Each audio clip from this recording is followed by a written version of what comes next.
Off by welcoming everyone to the webinar this morning. We're really excited to be holding this today as it's the official launch of the NEPRO Innovation framework. We hope that you're as excited at the end of this webinar as we are to be holding it. For those of you who don't know who I am, I'm Terence Milner. I'm Public Sector and Utilities Director at Constellia. So I'm going to be sort of hosting this and taking you through elements of this webinar. So, just before I start as well, if you have any questions, what I suggest we do is if you can use the chat function to put down what those questions are, and we will keep a note of that and we'll answer that if we don't answer it through the presentation, to answer it towards the end of the session. So I hope that's clear with everyone. What's happened there? So today what we're planning to do is, as I said, welcome you through this. We're going to basically take you through a what, how, and why of what NEPRO Innovation is about. We've got three speakers today, myself included. Then we're going to talk about a little bit about how NEPRO Innovation could work for you. Rob's going to sort of take you through that element, and then we'll just follow up with a Q&A. I think today really is to give you a flavour and a taste of what NEPRO Innovation actually is about, and then what I suggest, if it's of interest, that we will follow up after this and we can have a conversation with you individually about how this could work for your particular contracting authority. So in terms of who we are, I'm Terence, as I've said, Public Sector and Utilities Director, been at Constellia now for a good 5 years, been involved with neutral vendors for a lot longer than that. I'm also supported here by my chairman, Rob Levine, who has been involved with neutral vendors probably longer than I have, to be honest. So he'll be able to tell you a little bit about that. And we've got Katie Dawson from NEPO, who are the public buying organisation who've actually established this new PA23 friendly framework, neutral vendor framework. So Katie, we'll do some introductions when we hand over. So in fact, this would be a good stage to actually hand over to Katie to tell you a little bit about why this was established as a framework. So over to you, Katie. Thank you. So hi everybody, thanks for joining us today. I'm Katie, I'm a procurement business partner at NEPO, and I work across the NEPRO suite of solutions, but with a particular focus on NEPRO Innovation, which is the one that we're here to talk to you about today. So I'm going to start with a quick overview of NEPO and who we are. So we were established in 1976, so we have now our 50th birthday this year. We work in collaboration with the North East local authorities, and that's still our governance structure today, and it's central to what we do. We're owned by the 12 North East local authorities, so everything we do is shaped by the public sector and their priorities. And we operate on a not-for-profit basis, so any income that's generated from what we do is invested back into the public sector, which underpins how we approach all of our solutions and how we've approached NEPRO Innovation as well. So we also operate an associate membership scheme, which now supports over 1,000 public sector organisations. We've had a little look at who registered some interest in the call today, and I think many of you already signed up for that associate membership scheme. But for those of you who aren't, it's free to sign up, and it allows access to all of the NEPRO solutions and the NEPO solutions as well. So through that associate membership, it's allowed us to have the day-to-day conversations with buyers across the landscape, and it's given us an idea of the challenges that you're facing as contracting authorities, and what you want us to do next. And these conversations have highlighted that some of the procurement teams that we're working with need more support now than they ever have, and they're being asked to look at ways to do things innovatively. So we wanted to do that as well, in line with the new Procurement Act and the National Procurement Policy Statement that the government's released. And I think this might resonate with some of you in the room today. So NEPRO Innovation's been developed in response to that, and aims to provide additional support to you as contracting authorities, but also a route for working on multidisciplinary challenges with an innovative approach. So Constellia will go into the details of how that all works further down the line, but I just wanted to give you a little bit of background information on that. And now I'm going to talk a little bit about how we procured the solution. So it was deliberately procured with a competitive flexible procedure, which is one of the methods available under the new Procurement Act. And we used that ability to give us the chance to design it and make it more iterative and responsive than some of the frameworks we might have procured in the past. And given the new legislation, we worked really closely with some external legal advisors to make sure that the approach was robust from the outset. And this has resulted in a compliant route to market that can support buyers across the sector, which is what NEPRO Innovation is. A key part of that process was our early market engagement that we did. So we engaged with suppliers both online and in person, and that feedback that we got from that directly influenced how we shaped the solution going forward. And we also wanted to develop our own innovative procurement practices within the procurement for the framework. So we introduced a live element to it, which was a role play with a presentation. So our bidders were asked to present based on a live brief, which was sort of in response to some trends that we're seeing around the use of AI and being able to respond sort of clearer and more in line than ever. And we wanted to directly test our suppliers on how they would respond to this in practice rather than just on paper.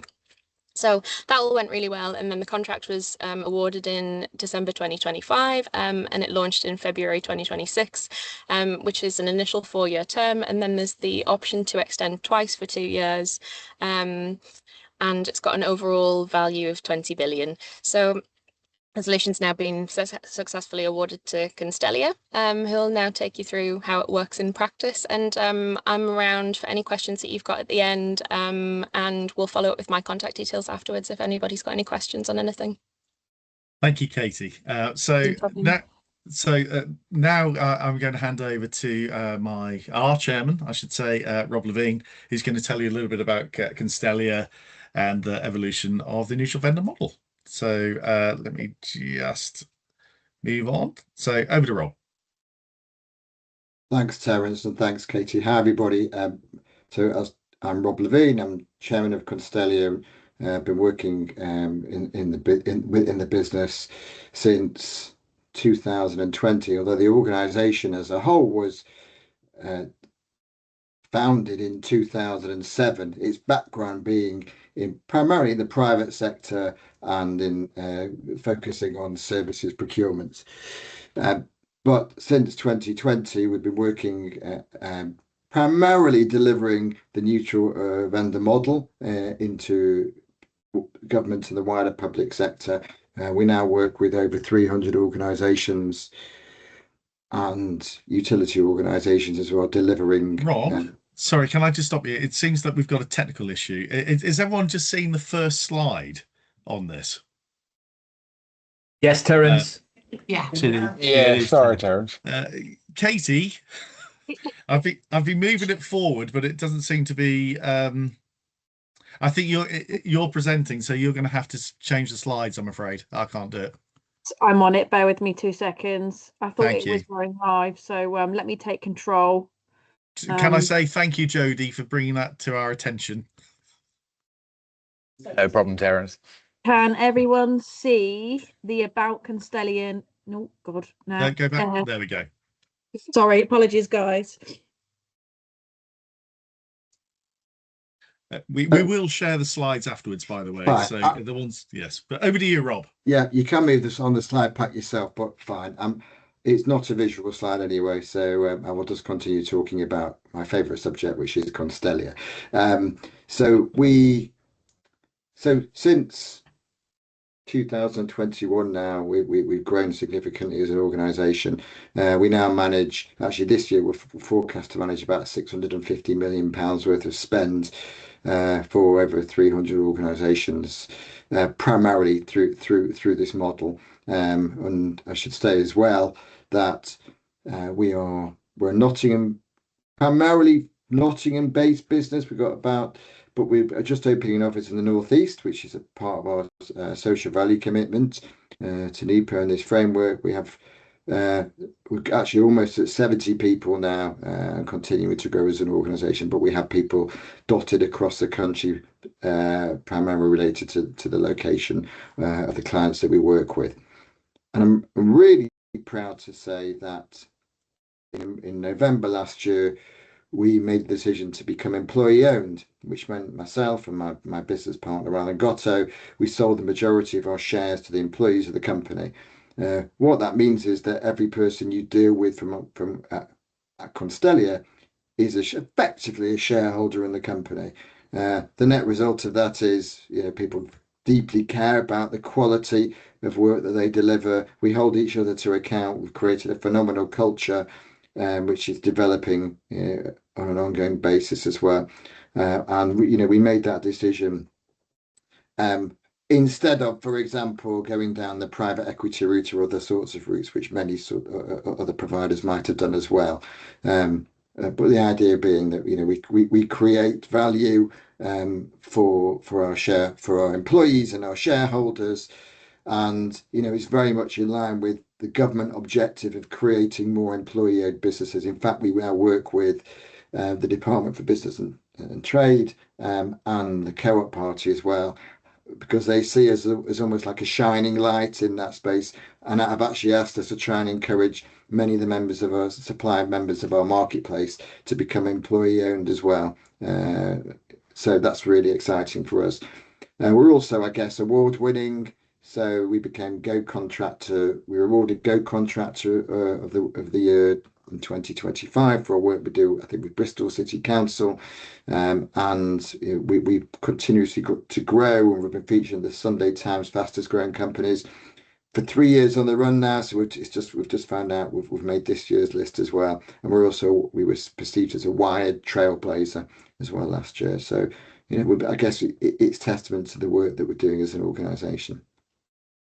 But just for clarity, and for those that aren't that familiar with the neutral vendor model, I'm sure some of you are. Neutral vendor model is where we act effectively as a transparent, thin prime contractor, where we're not delivering work. Effectively, we sit on the hook contractually for work, but ultimately we take on a requirement, and then we effectively award that on a subcontracted basis to a dynamic marketplace of pre-approved suppliers who have been accredited against, I think, just over 400 categories now as well. And our role really is to connect public sector organisations with those suppliers, and those suppliers range from some of the largest organisations in the UK through to micro SMEs as well. But around that is a procurement service, and we are very much a procurement company. The other interesting thing is that whilst we've been working in this model for a number of years, it's now being recognised at the highest levels politically, and we've got to a stage this year where there's an organisation called the Good Growth Foundation, who are a think tank who partly influence policy that goes directly to number 10, and they have cited that the neutral vendor model should be, in their report, as they state, the gold standard for all procurement processes moving forward as well. And they again have quoted and cited the work Constellia are doing as part of that. And just to talk a bit more about the model, hopefully we'll move to the next slide as well. So myself and Terence and many of the team have been working and delivering through this model for going on 15 years now. I had hair when we started doing this. And actually NEPO were one of the first organisations, in fact, we're the first organisation to create the first neutral vendor framework, which was NEPRO. And we were very much working with NEPO as part of that solution as well. But the model's evolved. It's evolved from a few other organisations creating that model, and it's also evolved in terms of the categories it applies to as well. So, for example, it's also been applied to, so the MOD have got a framework now for novel secure technology. But, you know, the question more and more, as the model moved on, the question was being asked, why can't we do this for other categories of spend outside of professional services? And what that's culminated in is NEPRO Innovation. NEPRO Innovation effectively is a neutral vendor model for services, but also for goods and for works and for technology and R&D as well. And Terence is going to now talk to you about the specifics of that model and how it works. But obviously, you know, it's another great example of how NEPO, you know, who were first to market on the neutral vendor side for professional services, are now the first to market in delivering a solution to the market under the obviously the new procurement regs as well. Thank you, Rob. Yes, so moving into the meat of the webinar, really, what is NEPRO Innovation? As Rob said, it is taking the neutral vendor model, which is really quite well established, which the previous slide shows, and basically taking it into different categories of spend. But, you know, looking at the majority of the organisations that are represented today, the vast majority are well aware of how the neutral vendor model works. You've used it yourself. A lot of you are associate members, as Katie's already said, of NEPO, and you sort of understand it. But so essentially what it's done is taken the model and basically expanded it to different categories. So the one thing to say about this, though, in Constellia, which I know Rob spoke about, but essentially it's something that Constellia as a business has been doing already via a different framework. However, NEPRO Innovation, I think, takes it to the next level because we have the backing of NEPO, who I think is one of the foremost PBOs in the country. They're making sure that this framework has undergone the rigor that it deserves to make sure that it's been established correctly. And also, ultimately, they're there to support us, but ultimately support contract authorities using it to make sure that the framework's being delivered in an appropriate manner and in a compliant manner. But essentially, it is one solution that's designed for goods, works, services, tech, R&D, and especially for complex and multidisciplinary projects. So where in the past, for example, you may have gone out to procure the redevelopment of one of your buildings, that would mean going out and procuring an architect, procuring sort of M&E and so on. Then once you've done that, find a different procurement route to go and find the organisation to actually deliver the work and deliver the actual works. What this solution allows you to do is to actually wrap that all into one. But the one thing I have to say, and I'm sure most of you who know me on this are probably bored of me saying this, but I'm going to keep saying it. A neutral vendor is essentially just a procurement tool in the procurement toolbox. But what NEPRO Innovation has brought to that toolbox is, and I know Katie's going to roll her eyes at this, is an adjustable spanner. Because basically what this solution actually allows you to do is flex it to what's important to you as an organization. So if you want to basically procure just the services element of it, you can. If you want to do the works, just the works element, you can. Or you can actually procure the whole thing. It's really a tool designed for procurement teams to use. And I think the important thing about NEPRO Innovation, it is the first, and I'm sure not the last, but the first neutral vendor framework to be procured under PA23 and all that, or what that brings. I'm sure we may have some questions about that at the end. So essentially, this is being powered by NEPO, the framework, but it's being delivered by Constellia. If we can move on to the next slide.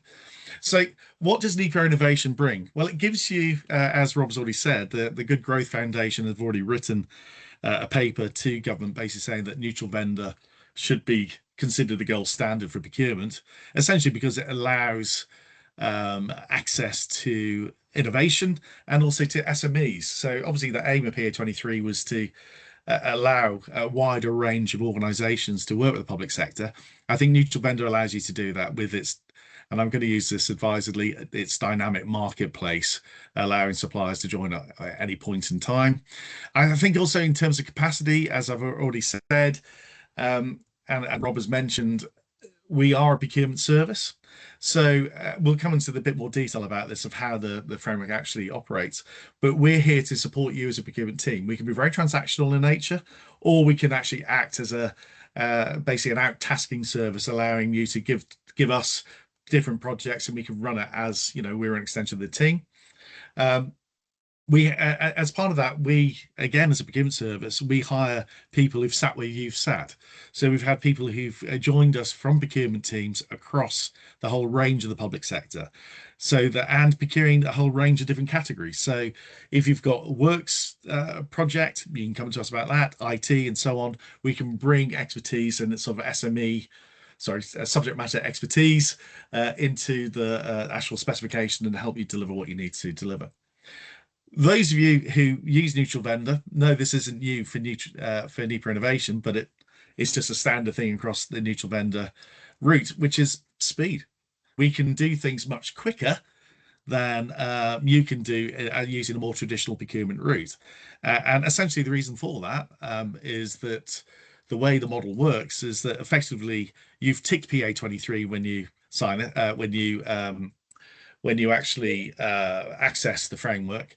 But what we're essentially doing between Constellia and our ever-growing marketplace of suppliers is effectively private sector procurement. So we can do things quicker. We don't need to worry about standstill. We can do direct awards.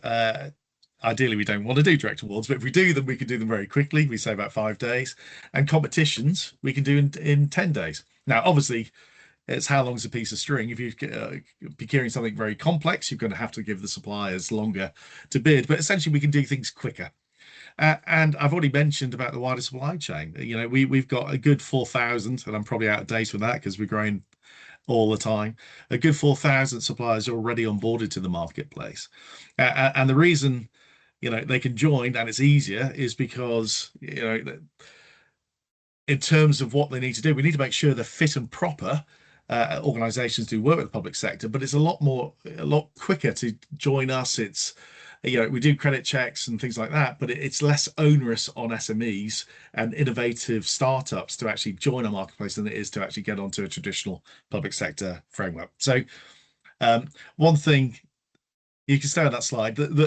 As Rob mentioned already, we are currently the contract of the year for the Go Awards, and we did get that for the work we did with Bristol City Council, and that work was to widen the number of SMEs that they're using as a council. So we've widened that, and we were recognised as that last year at the Go Awards. So we're very proud of that. Anyway, sorry, Katie. Next slide. Yeah, social value. Obviously, a big part of what we're trying to do as an organisation is to, as I've already mentioned with Bristol, we increase the number of SMEs they're working with in terms of sort of keeping the money within the locality for organisations. But it's not just about that. It's about supporting VCSEs because they can join us as a supplier. Also, in terms of social value, getting the supply chain, our supply chain, when they're delivering something, to deliver additional social value into what is important to you as an organisation. Because the one thing about this flexible spanner, this adjustable spanner I talked about, is that we don't have a one-size-fits-all approach. So when it comes to social value, we'll work with you. We have a social value manager and a social value team that can sort of support you to work out what's important to you and ensure that when we do procurements for you, that those desired outcomes within social value are delivered. And I think, you know, it's in the very name of the framework. It's about innovation. It's not just about procuring innovation, which you can do, but it's about innovative procurement. So it's about being able to, as I've already mentioned, you know, rather than having to use lots of different channels or lots of different routes for a particular project, you can actually go to a one-stop shop, which is the NEPRO Innovation. So, for example, if you're doing an IT transformation, you may in the past have gone out to get the professional services to do the first part of it, but part of that transformation could be new kit, new software as a service. What this allows you to do is to procure that all in one end project. So it's joined up and can be sort of used for more sort of complex cross-category projects. But again, it is about innovation as well. You know, we as an organisation already deliver a lot of innovation via the Ministry of Defence, MVFI. But what that is very particular about secure, innovative novel technology. What this allows you to do is exactly to do that, but it's for a wider range of things. So we have a number of different examples where we have procured the services of one of our marketplace suppliers who's gone into done something new, designed something new, like using AI within healthcare, for example. That's the sort of stuff you can do, which is harder to do using more traditional routes. If we can move on, please. So just for that, I'm sure for most of you who are on this call, you'll be well aware of how the model works legally, but I think it's a refresher for those who may not know. Essentially, what happens is that you would call off the NEPRO Innovation Framework. That basically is the contract that sits between us and you. Like most neutral vendor frameworks, if not all, it's a zero value, non-exclusive access agreement, if you will. It basically doesn't commit you as a contract authority to anything, but it basically just sets out exactly how, if should you use the framework, how it would work. I need to warn you now, and I'm sure Katie's going to tell me off for saying this, but the call off is quite a lengthy document, but it has to be. And the reason it has to be is because we are procuring across all the categories. It needs, for example, to have a statement of work format in there for goods and services, but we also need one for complex projects that's so for works. So it has to be quite a lengthy document, but it's been sort of designed with NEPO's legal advisors, Bond Dickinson. So we know it's fit for purpose. But essentially what happens is you have the call off with us. We have a supply agreement which backs to back the T's and C's within the call off. So for example, we ensure that everything that's required by the framework, such as case studies and references, or if you're doing works, the additional information we need in terms of CIS, for example, and things like that, that we ensure that we get that from the suppliers.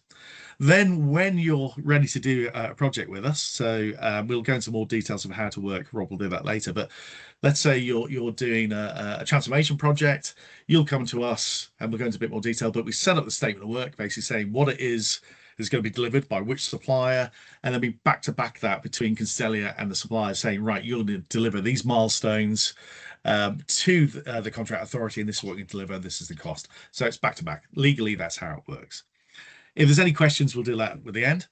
But once, let's say you've decided NEPRO Innovation is a route that you're wanting to use, these are the steps. So as Katie's already said, I think the majority of the organizations on the call are already existing members of associate members of NEPO. So basically, but if you're not, it's a very straightforward process. Is essentially signing a form to basically say that you want to be an associate member. Once you've done that, that gives you access to this framework and all the other frameworks that NEPO have established, incidentally. But we will have the call off. You sign that call off. We're happy to have a conversation with your legal team if necessary, but essentially most of it in there is pretty set in stone. We get that signed. We then have a project request form that we get from you to fill in, to basically say exactly what it is you're wanting us to deliver. So I don't know, a refurb project that you want some demolition in there, you want some design, you want the installation. It doesn't really matter what the project pack is. It's basically we work with you to identify what it is you want.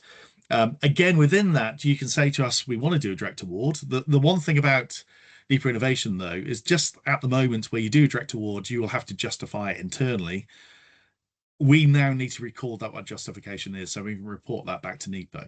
Because obviously, as procurement people, and we're all procurement people on this call, we want to do many competitions where we can, but we also know and recognise it's not always possible. But essentially, you decide who that procurement goes to in terms of whether it's mini comp or direct award. Again, going back to the adjustable spanner, you just decide how you want that procurement to run. We will run that procurement on our platform. I think it's important to stress at this stage, by the way, is that we are first and foremost a procurement service. We're not a technology provider. Although we have a platform that we use to run our procurements, it's not what we're about. So how you use that platform is again entirely down to you, whether you want to extend it out to your stakeholders, whether you want to keep it within procurement, or whether you just email us the requirements that you have from the procurement team. Again, we'll work with you. But the one thing that does happen, it does go on the platform, so we can ensure that when we run a procurement, although it is technically private sector procurement, we live up to the principles of PA23 in terms of openness and transparency and so on. But it's effectively the proposals come back, the evaluation is done. You select who it is that you want to work with. We will obviously make a recommendation to you based on that evaluation and the commercial element of it. And by the way, incidentally, when it comes to social value, what percentage you want and that MAT criteria is entirely down to you on a project by project basis. But effectively, we'll make a recommendation of which supplier we think you should engage with, but ultimately it's your decision as a contract authority who you engage with. We'll then set up the statement of work as per the previous slide. So we'll make sure that everything's in black and white. If we want to talk about works, we could do an entire hour on how works work within the framework, but essentially we can use JCT or NEC contracts. It's your choice. We're agnostic when it comes to form of contract. And then basically, in terms of how we run this, again, I think the innovation within the framework is that it's not one size fits all. We recognize that there's going to be some projects which will probably be more transactional in nature. And as such, we have a silver level service level, which is very functional. That's where basically you may know who you want to go to. You may have a range of suppliers you want to go to. You have a specification already. And effectively what you're looking for is a more transactional procurement route. That's silver. All the way through to platinum, where essentially you may not have the time or resource within your team to help your stakeholders. They come to you and say, we want to buy this, we're not really sure the specification.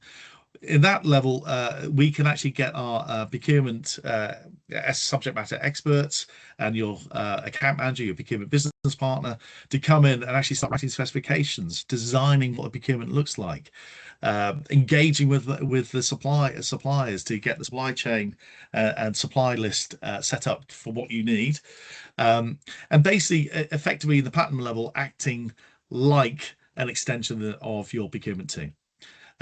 When it comes to platinum as well, when it comes to works, this is really quite innovative. Is that basically if you decide to do a works project with us via platinum, Constellia will basically be the developer for that particular project. We'll go into more detail about that, and as I said, we could spend an hour on that, and if anyone's interested, we'll go into that detail. So, but again, sorry, just going back very briefly, because this is a NEPO framework, this has been set up very precisely into what is included in each level. So we have that set out precisely, you know, what silver entails, what gold entails, and platinum. So we'll share that again as part of this, so you know precisely what you're getting for each service level. And I think that's basically part of the expertise that NEPO have brought to this procurement and establishment of the framework. Moving on. So, different to a number of frameworks that you may be familiar with, we don't have a one-size-fits-all fee. The principle behind this, though, is that it is supplier absorbed, that it's a cost-neutral procurement service for you to access. So we will charge the supplier the fee based on the proposal they put in. So let's say you've got a budget for 100 quid to deliver something. We'll go to market. We'll ideally try and get it for a lot less than 100 quid, but just for the sake of my maths, basically, let's say you accept that £100. That is what you pay. You don't pay 100 plus whatever the service fee is. The idea is that it gets deducted from what the supplier actually is charging. But the way we work this is that the service, the fees we charge vary depending on whether it's a direct award, whether it's a mini competition, depending on what the service level is, because a silver level service entails less work than a platinum level service, for example. And also, rather than having a one-size-fits-all fee for like direct awards, for example, we break that down based on the project size. So the bigger the project, the smaller the fee. Essentially, and I think it's important to stress that Constellia, we've priced this in a manner that it is our preferred procurement route. So going forward, if an organisation comes to us, this will be our preferred framework going forward. So we've priced it to be the most competitive to what we provide. It's all set out in black and white, well, silver, gold, and platinum in terms of what the fees are. Can we move on? Right. Just moving on very, very quickly before I hand over to Rob to talk about the different ways you could engage with Constellia. But effectively, as we've already said, it covers a whole range of different categories. So we can do goods, work, services, tech, R&D. And the important thing to stress, as I've already said, is that we have delivered Constellia a number of projects in all these categories already. We have expertise in doing it, we've done it, but we're using this framework, PA23, and the rates to actually deliver going forward. So we've done a number of different social care transformations, for example, and currently doing that. In terms of works, we're doing a whole range of different things, which I'm sure, I don't want to steal Rob's thunder, and I think he's going to be talking about this as well. But essentially what this means is this is a one-stop shop solution for a neutral vendor provider who you can come to us, and it doesn't really matter whether it's services, goods, works, we can support you via this framework. So we move on to Rob. Rob, over to you. Thanks, Terence. So yeah, just taking that to the next level. Conscious as there's a number of people on this call, you all have different roles, look after different categories, come from slightly different sectors of government or the public sector, and most importantly, have different problem statements. Some of you, and the solution is designed to solve those problem statements, whatever they may be for you. And that's important. So really the purpose of today and the next few minutes is really just to get you thinking about, how this could solve some of your problems, some of the outcomes that you're as an organization and as an individual or managing a bunch of individuals can help solve some of those things. So for example, you might have a capacity issue, which a lot of the more organizations we talk to in the public sector, that's a pretty consistent theme. I've either haven't got enough people, or haven't got enough of the right people for the right categories, or it's a capability issue, for different levels of buying. It might be time to market. You might have a particular issue on a general or project specific basis where you just need to do things at pace in a manner where traditional routes just don't. And one of the benefits here is this takes what typically organizations take days to do, we could do in hours, and weeks to do, we could do in days, and months to do, we do in weeks. It's just a way, because of the nature of this model and our ability to do things at great speed. On the capacity side, by the way, I should talk about because we are a procurement company, our people are procurement people. We have most of them have come from your peers at all different levels as well. Your issue might be a supply chain issue, so you might want greater variety of suppliers. You might just want to get to a specific supplier who isn't sitting on a framework, or your issue might be you just want control and visibility of a particular area of spend that you just don't have on a real-time basis. So really what this slide tries to do is to give you some examples of the way in which we have done and the way in which you can use the framework to suit your needs.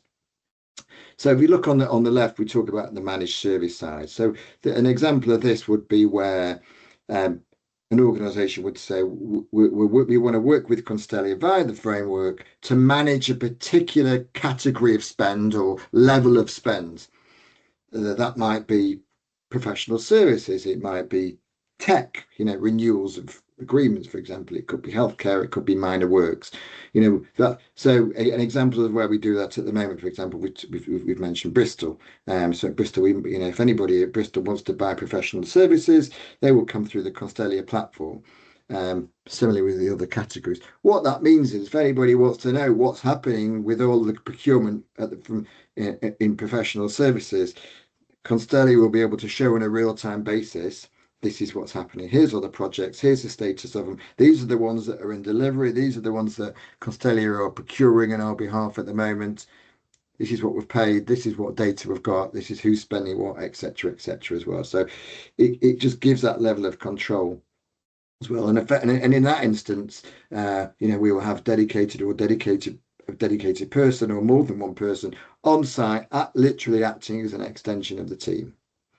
And similarly, we do that in tail. So we're seeing a lot of demand around tail, what we call 5 to 500K, because that's the sort of spend limits that we're talking about. And what that does is it enables, it's that 80-20 rule. It enables us to take care of that spend, a lot of which is for one-off suppliers or one-off buys, which can take up huge amounts of time. So actually, the category teams can focus on the really strategic things that they probably want to do and where there's most value for procurement to bring.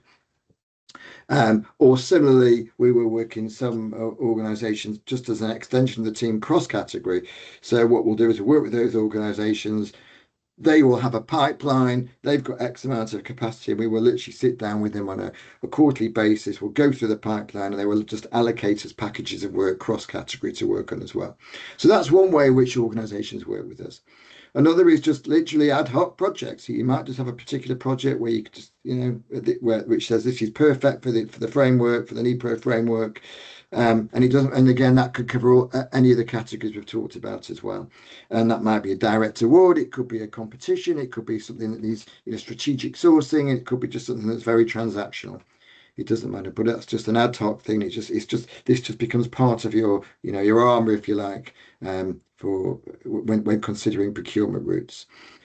But then we take that into major programs as well. So some of the stuff we're doing and the capability we've got is around these major programs, complex projects. There may be big construction projects. So what we're doing, a big redevelopment of a college campus in the northeast, for example. It's about £100 million project. Lots of different stakeholders, lots of different funding streams, different sites, etc. So that might be one example. You might have another example, which is just a major transformation program, adult social care, for example, where we'll manage that, run a competition, and support it from a delivery assurance perspective. And the other one that we're seeing a lot of at the moment is the end of PFI contracts, and the need to reverse effectively put FM and the surrounding services back in house as well, and therefore there's procurement to support various packages as part of that as well. And the final one is about innovation. Innovation is really interesting because it requires, I think, a different skill set. And when I'm talking, whilst the solution in itself is innovation in procurement, what we're talking about here is the procurement of innovation, primarily tech, but not necessarily tech. And what we're doing there really is we will go to stakeholders and we will run a competition, but I don't mean a procurement competition. What we'll do in that instance is we'll say, what's the outcome you want to get to? You need a solution for whatever it might be. And then what we will do is we'll almost do like Dragon's Den type activities by introducing suppliers who've got new solutions to the outcomes that are required. And obviously at the end of that, we then become the procurement conduit for bringing in those solutions as well. An example of that, by the way, might be we're doing stuff in emergency housing, for example, emergency accommodation and solutions around that. We're doing work in government around, and you can imagine there's lots of work around AI and drones and counter drones, and as part of this now, DCIT have now recognised and brought it into the fold. We are now seen as part of the government and wider public sectors in what they describe as the innovation marketplace as well. And we've got some quite significant plans around that and how we're going to showcase suppliers to across the public sector in a way that's never been done before as well. Good. So really just some examples of the way in which you can work with us, and I'm sure there's plenty I've missed off as well, but the idea here is just to get you thinking around, okay, this is how I could use this framework, and obviously this is why it works for us. Thank you very much, Rob. And I'm pleased to say we're virtually running to time as well. So that's basically it from us. But obviously, I think there's been a few questions in the chat, Katie, hasn't there? I think so. If we could sort of, yes. I will, of course, read through those for you if you like, for you to answer. It'd be wonderful. Thank you. So the first one is, I think, directed to you, Katie, if you might be able to answer. Is the NEPRO Innovation Framework meant to replace NEPRO 3 or meant to run alongside NEPRO 3? Yeah, thank you for that one, Katie. So they are separate frameworks. NEPO 3 is still running. They serve different purposes and they're still both available to use. Thank you very much. I'd be happy to answer any more questions you've got on that outside of this, or any follow-up questions as well. Thank you. And another one about how the cost, what is the cost associated with using NEPRO Innovation? Of course, we've covered that one, but there is absolutely no cost to join as a NEPO member, and all fees are absorbed by the supplier per project. Next from Roger, we've got a couple. He's asking, is the framework national? Yes, it is. It's available across the United Kingdom. Brilliant. Thank you, Terence. And which contract types are available to use? In terms of forms of contract, we are agnostic, so we're happy to use either a JCT, NEC. If that's, I'm assuming that's what he means. So we're agnostic to the forms of contract. So basically, we'll work with you to what is preferred by your contract authority. Yeah. Thank I think you. that answers that one. In an R&D situation, where does IP sit? Is it between the us, as in the buying authority, the buyer and Constellia, or between us and the supplier? Katie, do you want to answer Take that one? Yeah, no problem. Yeah, so the framework's quite specific in how it deals with IP. It's always the contracting authority that's got ownership over that. Thank you. And lastly, are there costs associated with signing to your supply chain which are passed on to the supplier? No. Basically, yeah, it's quite effectively the only cost to a supplier is when they actually are awarded some work and are actively and successfully delivering the outcomes that you require.